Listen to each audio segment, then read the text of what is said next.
दोस्तों जरा ध्यान से सुनिए, एक ही सवाल दो अलग अलग विद्यार्थी, पहले विद्यार्थी ने पूरा उत्तर सही सही लिखा किताब की भाषा में, सब कुछ याद करके, लेकिन जब रिजल्ट आया तो अंक मिले कम। अब दूसरा विद्यार्थी देखिए, उसने वही बात लिखी थोड़ा अलग ढंग से, थोड़ा साफ, थोड़ा समझदारी से, और उसे मिले पूरे अंक। यह सवाल यह नहीं है कि अब इनमें से किसे ज्यादा आता है, सवाल यह है कि किसने कॉपी सही तरीके से लिखी। दोस्तों अगर आप भी परीक्षा के बाद कहते हैं सर सब कुछ तो लिखा था फिर भी नंबर कम क्यों आ गए, अगर आपके मन में भी ये सवाल है, एग्जामिनर आखिर कॉपी कैसे चेक करता है, ये सवाल सबके दिमाग में रहता है कि एग्जामिनर कॉपी कैसे चेक करेगा। जैसे मैंने आपके सामने दो कॉपीज रख दी हैं जिसमें दो आंसर्स लिखे हुए, तो इस चीज के ऊपर अगर हम लोग बात करें, एक ही कॉपी दोनों लोगों ने लिखा हुआ है, एक में कम नंबर मिले 3 मिले, एक में 5 मिले। अब आखिर पूरे सही सही चीजें लिखने के बाद भी फिर मुझे नंबर कम क्यों मिल रहे हैं, क्या सिर्फ याद करना ही काफी है? तो बात साफ साफ समझ लीजिए, बोर्ड परीक्षा सिर्फ नॉलेज का प्रेजेंटेशन नहीं है। इसलिए इस वीडियो को अंत तक देखना बहुत जरूरी है, क्योंकि आज मैं आपको बताने वाला हूं कॉपी लिखने का एक सीक्रेट फॉर्मूला, जिससे एक एवरेज स्टूडेंट भी 80-90% तक का स्कोर कर सकता है। ये कोई जादू नहीं है, ये एक स्मार्ट राइटिंग स्ट्रेटजी है जो एग्जामिनर को सीधे इंप्रेस करता है। तो पेन और कॉपी संभाल लीजिए और चलिए सीखते हैं बोर्ड परीक्षा में कॉपी कैसे लिखी जाती है। दोस्तों मेरा नाम विकास कुमार है और आप देख रहे हैं कंप्यूटर बाय विकास सर। यहां हम बात करते हैं पढ़ाई की, परीक्षा की और विद्यार्थियों की असली परेशानियों की। अगर आप कक्षा 10वीं और 12वीं के छात्र हैं तो ये वीडियो वाकई में आपके अंकों को बदल के रख सकता है। ये वीडियो को ध्यान से और अंत तक जरूर देखिएगा। सबसे पहले नंबर, हमने आपके सामने दो कॉपी रखा हुआ है, ठीक है? तो एग्जामिनर इसको कैसे चेक करेगा? ये एक बहुत ही कड़वा सच है और इस चीज को क्लियरली समझ लीजिए। एग्जामिनर जो है वो आपकी पूरी कॉपी जो है वो एकदम लाइन बाय लाइन नहीं चेक करता है, फुल कॉपी नहीं पढ़ता है वो, बल्कि वो क्या करता है, आपका पॉइंट टू पॉइंट चीजों को देखता है। ना ही वो आपके हर लाइंस को पढ़ रहा है, हर उत्तर पे ज्यादा समय नहीं दे सकता है। अब सवाल उठेगा ऐसा क्यों? क्योंकि एग्जामिनर के सामने सैकड़ों कॉपियां होती है और समय बहुत कम होता है, इसलिए एग्जामिनर यह नहीं देखता है कि आपने कितना लिखा है, वह यह देखता है उत्तर साफ दिख रहा है या नहीं। ठीक है, तो कैसा होना चाहिए? तो सबसे पहली चीज कि आपका आंसर पॉइंट टू पॉइंट होना चाहिए, साफ साफ क्लियर लिखा होना चाहिए। मतलब बहुत खूबसूरत राइटिंग नहीं हो, बट इतनी तो राइटिंग हो जिसको कि अच्छे से पढ़ा जा सके, और जरूरी शब्द एक नजर में दिख रहे हो। जैसे जो मेन लाइंस है, जो मेन पॉइंट्स है, उसको आप थोड़ा अंडरलाइन करके लिखें, ठीक है? तो उससे क्या होगा कि एकदम से उस पर ध्यान जाता है। यह रीजन है दो स्टूडेंट एक जैसा उत्तर लिखने के बावजूद अलग अलग मार्क्स पाते हैं।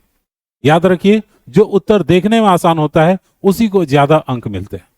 इसलिए कॉपी लिखते समय आपको एग्जामिनर की आंखों से देखना होगा। दोस्तों अब ध्यान से सुनिए, क्योंकि ये वाला हिस्सा बोर्ड परीक्षा में नंबर बढ़ाने का सबसे बड़ी चाबी हो सकती है। बोर्ड परीक्षा का सबसे पावरफुल फॉर्मेट होता है जो कि एक प्रूवन फॉर्मेट है, IBC। मैं उसके ऊपर आपको बताने वाला हूं कुछ चीज, जिसमें आता है I का मतलब इंट्रोडक्शन, B का मतलब बॉडी और C का मतलब कंक्लूजन। एग्जामिनर को सबसे ज्यादा यही पसंद आता है। स्ट्रक्चर में साफ होना चाहिए उत्तर, अगर इस स्ट्रक्चर में है तो नंबर तो पूरे मिलेंगे आपको। सबसे पहले नंबर इंट्रोडक्शन वाले पार्ट से बात करते हैं। सबसे पहली गलती जो छात्र करते हैं, सवाल को ज्यों का त्यों कॉपी कर देते हैं। ऐसा करने से एग्जामिनर को लगता है कि छात्र ने बिना समझे लिख दिया है। इंट्रोडक्शन को आपको करना है सरल भाषा में शुरुआत, विषय का बेसिक मीनिंग, सीधे मुद्दे पर आना है। उदाहरण समझिए, ग्लोबल वार्मिंग वह स्थिति है जिसमें पृथ्वी का औसत तापमान लगातार बढ़ता जा रहा है। आपको टॉपिक मिला है ग्लोबल वार्मिंग, बस यहीं रुक जाइए। लंबी भूमिका, इतिहास से शुरुआत, कहानी लिखना, इन सब से मार्क्स नहीं बढ़ने वाले। अब रूल याद रखिए, इंट्रोडक्शन छोटा लेकिन क्लियर होना चाहिए। अब बात करेंगे हम लोग दूसरे नंबर। जैसे पहला मैंने आपको इंट्रोडक्शन के बारे में बता दिया, सिंपल डेफिनेशन स्टार्ट करिए और एकदम डायरेक्टली टॉपिक पे रहिए, ठीक है? ये आपका इंट्रोडक्शन वाला पार्ट हो गया, शुरू कर दिए। लंबा चौड़ा डेफिनेशन नहीं डालना है। फिर उसके बाद से दूसरा नंबर आता है बॉडी, जो कि आपका मेन आंसर होगा, ठीक है? उत्तर के सबसे इंपॉर्टेंट वाला हिस्सा आपका बॉडी होता है, यहां से आपके मार्क्स डिसाइड होते हैं। यहां एक गोल्डन रूल याद रखिए, हमेशा पॉइंट में लिखिए। गलत तरीका क्या है? एक लंबा पैराग्राफ जिसे पढ़ने में एग्जामिनर को मेहनत करना पड़ेगा, उसे पूरा लाइन पढ़ना पड़ेगा। ऐसे उत्तर में भले कंटेंट सही हो, मार्क्स कट जाते हैं। सही तरीका क्या है? 4-5 साफ और छोटे पॉइंट्स बना करके लिखिए जो भी आप आंसर लिख रहे हैं। हर पॉइंट्स एक नई पंक्ति में, पॉइंट्स के बीच हल्की स्पेस। उदाहरण देखिए, ग्लोबल वार्मिंग के मुख्य कारण: ग्रीन हाउस गैसेस की वृद्धि, वनों की कटाई, औद्योगिक प्रदूषण, वाहनों के चलने से निकलने वाला धुआं, जीवाश्म ईंधनों का अधिक उपयोग। ये सारे हो गए पॉइंट्स वाइज, जहां एग्जामिनर को एक नजर में पूरा उत्तर दिख जाता है। और यही एग्जामिनर चाहता है। याद रखिए, जो उत्तर देखने में आसान होता है उसी से ज्यादा अंक मिलता है। ये इसकी की हो गई। अब हम बात करेंगे तीसरे नंबर, कंक्लूजन की। देखिए, मैं बहुत ज्यादा घुमा फिरा के आपको नहीं बताने वाला हूं, सीधा सीधा आपको बता दूंगा। अगर आप ये पूरी स्ट्रेटेजी फॉलो करेंगे तो वैसे ही आपके नंबर बढ़ जाने वाले हैं। तो कंक्लूजन वाले पॉइंट पर आते हैं। बहुत से छात्र यह हिस्सा छोड़ देते हैं, लेकिन यही छोटा सा हिस्सा आपके उत्तर को कंप्लीट और मैच्योर बनाता है। कंक्लूजन में आप लिखें पूरे उत्तर का एक छोटा सा सार या समाधान या विषय का महत्व। उदाहरण, वही ग्लोबल वार्मिंग टॉपिक है हमारी, तो ग्लोबल वार्मिंग जो नियंत्रित करना हर सभी की सामूहिक जिम्मेवारी है। बस इतना ही लिख दिए, एग्जामिनर के मन में एक पॉजिटिव इंप्रेशन जाएगा। एग्जामिनर को लगता है छात्र ने विषय को समझा है, सिर्फ रटा नहीं। यहीं से मार्क्स अपने आप बढ़ जाते हैं। फाइनल में याद रखने वाली एक जरूरी बात, इंट्रोडक्शन छोटा और क्लियर हो, बॉडी हमेशा पॉइंट में हो और कंक्लूजन जरूर लिखिए। अगर आप हर उत्तर को IBC इन तीनों फॉर्मेट में लिखते हैं तो बोर्ड परीक्षा में आपके नंबर जरूर इंप्रूव होंगे। अब एक और चीज आपको मैं बताऊंगा जिससे कि आप मुफ्त के अंक पा सकते हैं। कैसे? जो प्रेजेंटेशन है इसमें आपको फ्री के मार्क्स कैसे मिलेंगे। सबसे पहले बात करते हैं लिखावट की। यह जरूरी नहीं है कि आपकी राइटिंग बहुत सुंदर हो, लेकिन यह बहुत जरूरी है कि आपकी राइटिंग साफ हो, पढ़ने योग्य हो। अगर एग्जामिनर को उत्तर पढ़ने में मेहनत करनी पड़ेगी तो मार्क्स तो कटेंगे। इसलिए स्पीड के चक्कर में राइटिंग खराब मत कीजिए। अंडरलाइन का सही उपयोग, जो जो इंपॉर्टेंट चीजें आपको जरूरी है, जिस पे आप चाहते हैं कि एग्जामिनर का सीधा ध्यान जाए और पूरे आंसर में से वो 4-5 पॉइंट पढ़ करके वो डिसाइड कर सके, तो उन मेन पॉइंट्स को अंडरलाइन करना ना भूलें। सिर्फ इंपॉर्टेंट कीवर्ड्स को अंडरलाइन करना है, हर लाइन को अंडरलाइन नहीं करना। अगर सब कुछ अंडरलाइन होगा तो कुछ भी हाईलाइट नहीं रहेगा। रूल याद रखिए, कम अंडरलाइन ज्यादा इंपैक्ट। तीसरी नंबर चीज, डायग्राम का उपयोग करिए, उसका कमाल होता है। मैं आपको दिखाता हूं। जैसे यहां पर एक बॉक्स बना दिया गया, जैसे आंसर एक नॉर्मली लिखकर कोई छोड़ देता है, तो अब एग्जामिनर को क्या करना पड़ेगा कि पूरा चेक करना होगा, तब जाकर के वो आंसर देखेगा। अगर आप उसको एक बॉक्स में आंसर को डाल देते हैं, जैसे मैथ आप बना रहे हैं, फिजिक्स सॉल्व किया, तो जो आंसर आया उसे आप एक बॉक्स में डाल दीजिए, ठीक इस तरह से। उससे क्या होगा, सीधा आंसर पर ध्यान जाएगा, फिर उसको पूरा कैलकुलेशन करने की जरूरत नहीं होगी। वो बीच के 1-2 लाइन देखेगा और फिर जाकर के आपको नंबर दे देगा। तो जितना कम टाइम वो बिताएगा आपके आंसर शीट पर, उतना ज्यादा नंबर आपको मिलेगा। तो ये डायग्राम बहुत ध्यान रखिएगा।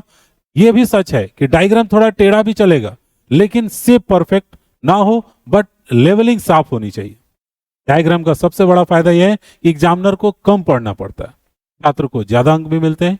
इसलिए जहां पॉसिबल हो एक छोटा सा लेबलिंग डायग्राम जरूर बना दीजिए। याद रखिएगा, अगर आपका उत्तर साफ दिखता है, कीवर्ड्स हाईलाइट है, डायग्राम भी बना हुआ है, तो एग्जामिनर आपको अंक देते हैं, कभी कंजूसी नहीं करते हैं।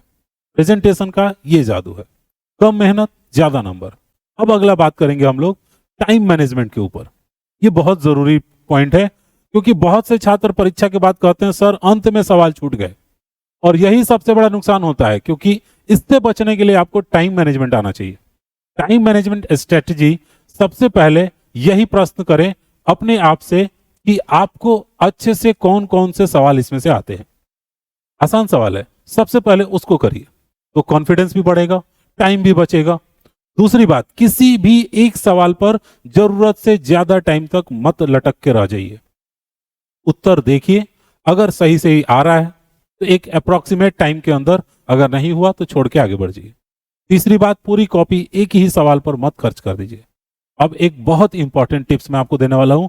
अगर किसी सवाल पर पूरा उत्तर ना भी आता हो, पहले हेडिंग लिखिए, फिर 2-3 सही पॉइंट्स लिखिए, और अगर पॉसिबल हो तो एक सिंपल डायग्राम बना दीजिए। याद रखिए, खाली छोड़ने से कुछ भी लिखना सही होता है, क्योंकि पार्शियल आंसर भी मिलते हैं, मार्क्स मिल जाते हैं। यही स्मार्ट स्ट्रेटेजी है। पेपर एम्प्टी छोड़ने से बढ़िया है कि आप कुछ नंबर पालें। कुछ आम गलतियों के बारे में भी मैं आपको बताने वाला हूं। ये उन गलतियों के बारे में बात कर रहे हैं जो कि छात्र करते हैं जिससे उनके नंबर कट जाते हैं, और एकदम फिक्स है कि नंबर कटेगा ही कटेगा। और वो क्या होते हैं? तो वो पहले नंबर चीज रिपीटेड पॉइंट, बात घुमा फिरा के वही लिखते रहते। एग्जामिनर को कहानी नहीं, सीधा जवाब चाहिए। एक ही बात बार बार आप दोहराएंगे तो फिर तो गड़बड़ है। तो रिपीटेड कंटेंट्स नहीं चाहिए, घुमा के कहानी नहीं लिखनी है, टाइम वेस्ट मत कीजिए। तीसरी बात, बहुत ज्यादा काट पीट करना। जैसे कहीं पर भी गलत हो गया, अब इसको पूरी तरह से एकदम काट दे। मैं यहीं पर आपको काट करके दिखाता हूं जो तरीका होगा। तो आपको अगर इसको काटना है तो ऐसे पूरा इस तरह नहीं काटिए, बल्कि पेंसिल से एक सीधी लाइन बस आपको खींचनी होती है, जिससे वो कट भी आपको साफ सुथरा लगता है, कॉपी मैसी नहीं दिखता, आपका इंप्रेशन खराब नहीं होता है। चौथी गलती, पंक्तियों में जगह नहीं छोड़ना। जब आंसर खत्म होता है तो आप थोड़ा स्पेस दें और फिर उसके बाद से अगला क्वेश्चन शुरू करें। आपस में चिपके हुए लाइंस तो उत्तर पढ़ना मुश्किल हो जाता है। पांचवी और सबसे गलती, बड़ी गलती, जिसमें डायग्राम नहीं बनाते। सही उत्तर होने के बाद भी मार्क्स नहीं मिलते हैं अगर आपने गलत नंबरिंग कर दी।